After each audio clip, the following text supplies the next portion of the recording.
So I wrote this book because it's just seemed natural. Not only do I write, but I also enjoy reading. I didn't discover the joys of reading, unfortunately, until the real joys until after college.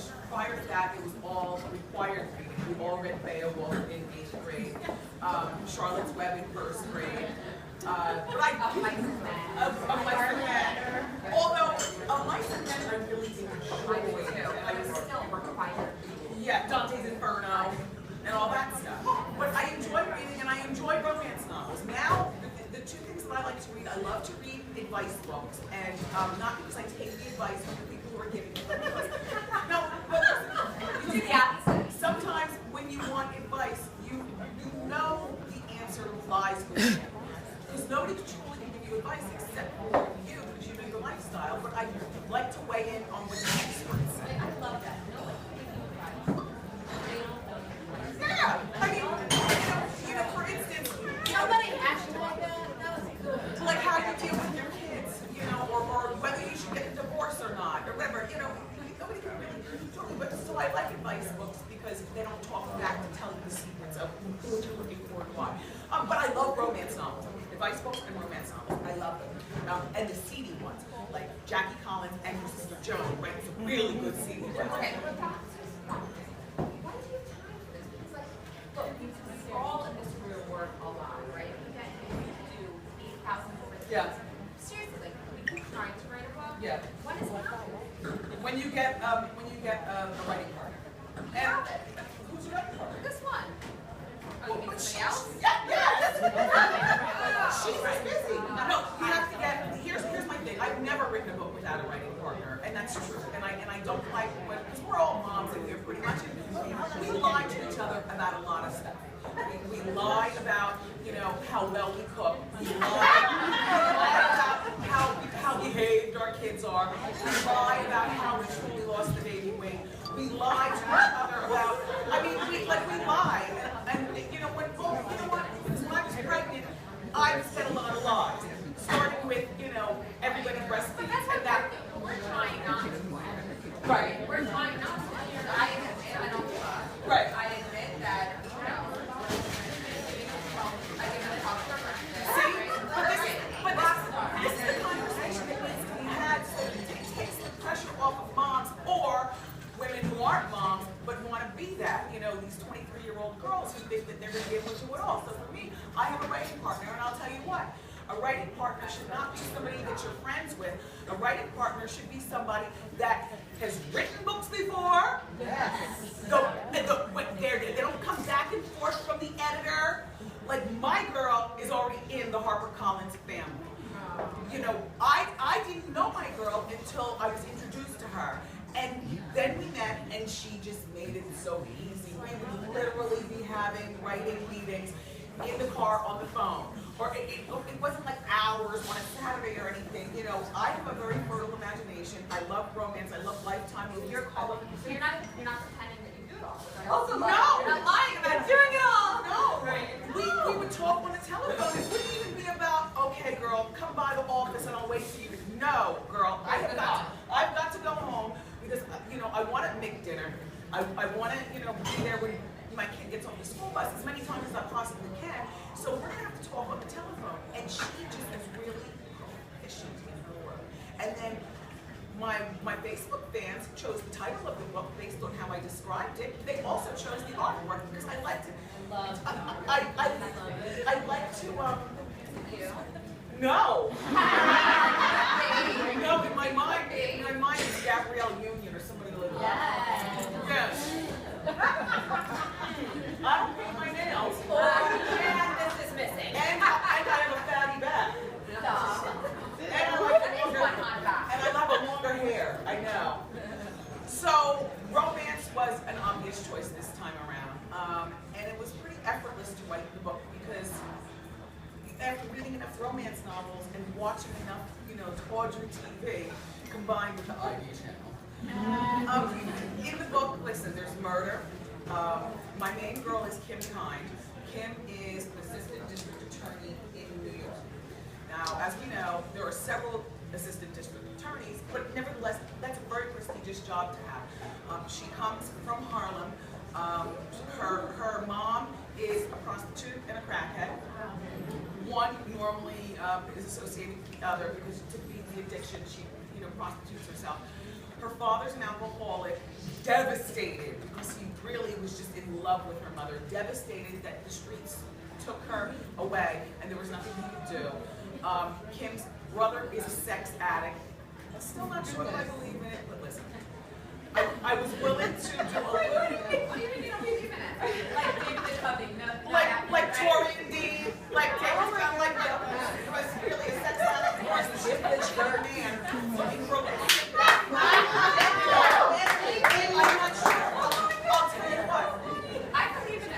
I've seen it with a friend, and Man or woman? Of course. not my ex, not my boyfriend, nobody, I don't have boyfriend, nobody I'm with. But this maybe is a Missouri that comes out of me. If you're a sex addict, can you just be a sex addict with your spouse or do you? No!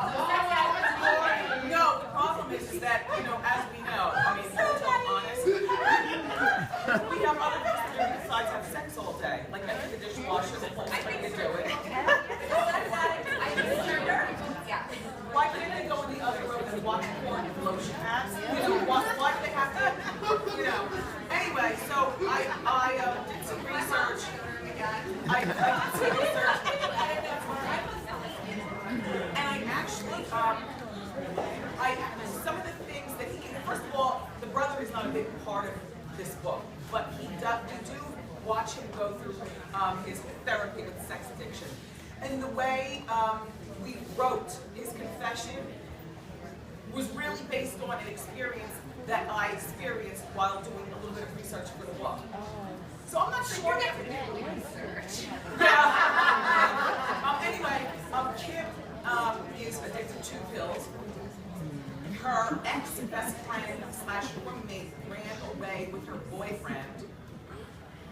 She is also addicted to booze, but not the girly stuff that we're drinking, the hard, Jameson. It's the Finger's Mark. She's addicted to Jameson. And she's also she's an assistant DA, and she's having an affair with the DA, who is in line to run for mayor of New York City. It's like and then this is all that yes, it's all like topics. I want to be under Wendy Williams Has. But one project I have a back like that. And then the main relationship that Kim has in this book, outside of her boss and stuff, the main one, unexpectedly and out of nowhere, she meets and then falls in love with a man named King. King is first of all, she's never swirled before, so she just never she's never been with anything but black men. You know what I mean? So she's a Girls are like that. Yeah, like when you get a car value, you get chocolate and vanilla. Down in the swirl.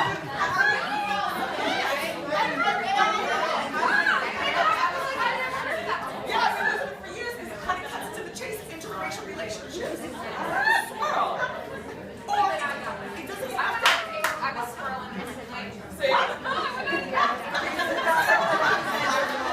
Asian is white, green and purple, or whatever. And swirling is swirling. So she's in this bar in Brooklyn, minding her own business, feeding her addiction. Jonesing for pills because her doctor will no longer give her a prescription for pills. So now she's like, wow.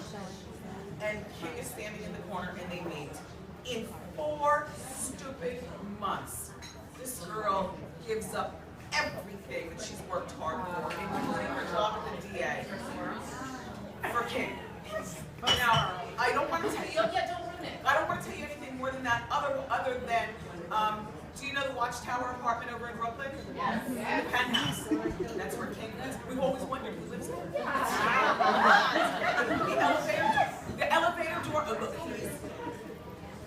But no bueno. So the elevator door opens up into the apartment, because it's the Watchtower, and his artwork, copies of nothing. He's got original Rembrandts, original Picassos, original everything. Like the place is gorgeous. And I'm one, because I come delicious language to paint a picture, because you know, radio, there is no picture, and so you have to really describe. And all of that radio experience is what, at least it has aided me in using really good language to break down a scene for a book. Yes. Theater of the mind. And the theater of the mind. And now I'm on TV, and I love doing the TV show, but TV, you have to use no imagination for TV. You know, you get there and there's everything spilled for you. You know. Yeah, no, I love being on radio. It was my first love, even over a boy. I agree. I love it. Although I was a boy at this point. But I agree with you. Yeah. I So, feel like we're hogging you. no, it's okay. So that's why I wrote the book. The sex scenes are really back-breaking.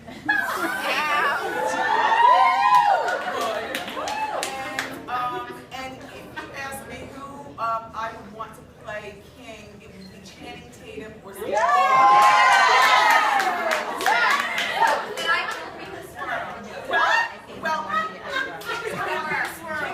Have another Justin, the cross between Justin Timberlake and David Beckham.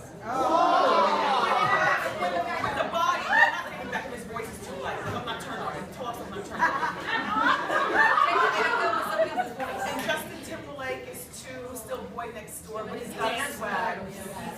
But if you picture somebody with the body of Joe Manganiello, like he's got That is awesome. Did you read the 50 Shades series? yes. And you were like, I can do better. No, you know what's so funny?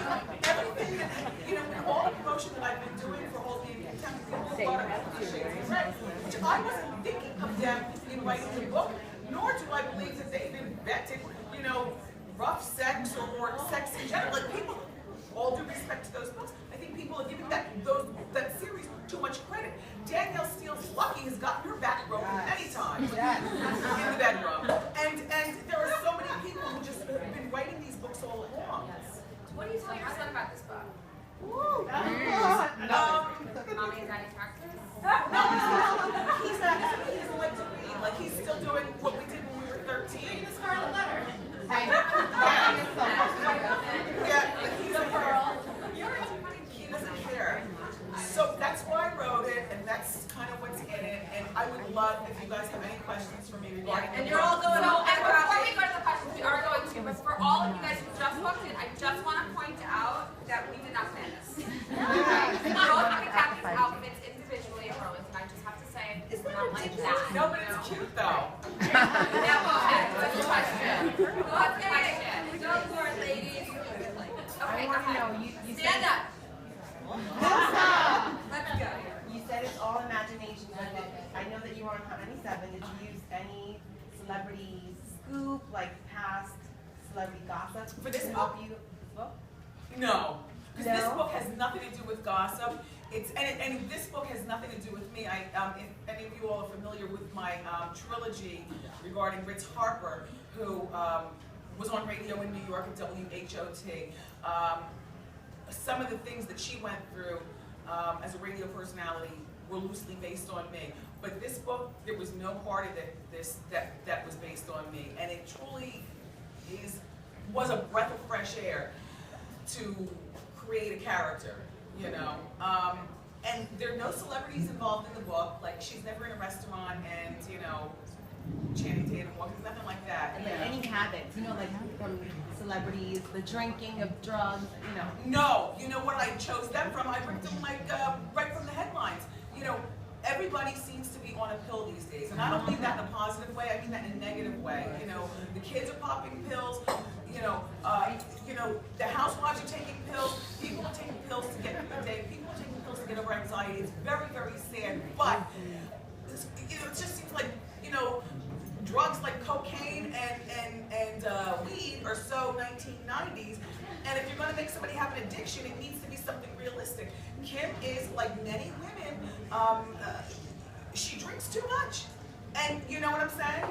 And like many people, she was in a car accident, and that's how she got all the pills, and she's never been able to give them up. Then there's a pill to keep her up, a pill for her to lose her anxiety, a pill for everything. So I wanted to write about a modern drug addiction and a modern problem.